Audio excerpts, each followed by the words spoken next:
ओम शांती. शिवबाबा ब्रह्माबाबांना वंदन करून मी माझ्या विषयाला सुरुवात. विषय आहे मांसाहाराचा त्याग करा, शाकाहारी बना.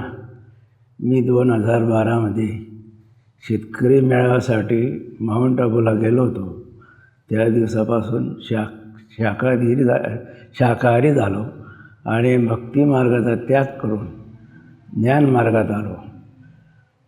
आपलं शाकाहारी म्हणजे सात्विक आहार आणि मांसाहार म्हणजे तमोगुणी आहार. म्हणून सत्वगुणासाठी शाकाहारी आहार आवश्यक आहे. 2012पासून मी या ज्ञानमार्गात आहे.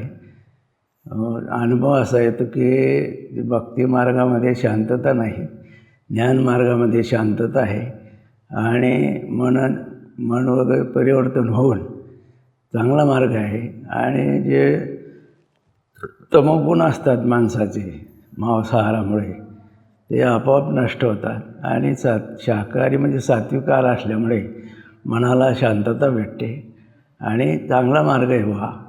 तर लोकांनीसुद्धा हा मांसाहार म्हणजे राक्षसी आहार आहे तो त्याचा त्याग केला पाहिजे आणि शाकाहारी झालं पाहिजे.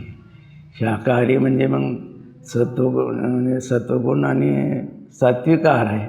जैसा अन्न वैसा मन हे जे म्हटलेलं आहे ते खोटं नाही. त्याकरता माझा एक सर्वांना सल्ला आहे, नागरिक माता बंधू भगिनींनी की त्यांनी मांसाहाराचा त्याग करून शाकाहारी झालं पाहिजे. त्यामुळे आपलं मनाचं आणि आपले आचारविचार आपोआप बदलतात आणि आपल्या वागणुकीमध्ये सुधारणा होते. तमोगुण मागे सारा, सत्वगुण अंगीकारा हे आपोआप घडतं. म्हणून या गोष्टीचा सर्वांनी विचार करायला पाहिजे आणि मांसाहाराचा त्याग करून शाकाहारी बनलं पाहिजे.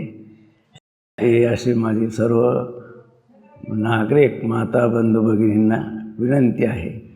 मी शिवबाबा आणि ब्रह्माबाबा यांना वंदन करून हे माझ्या विचार ते संपवतो.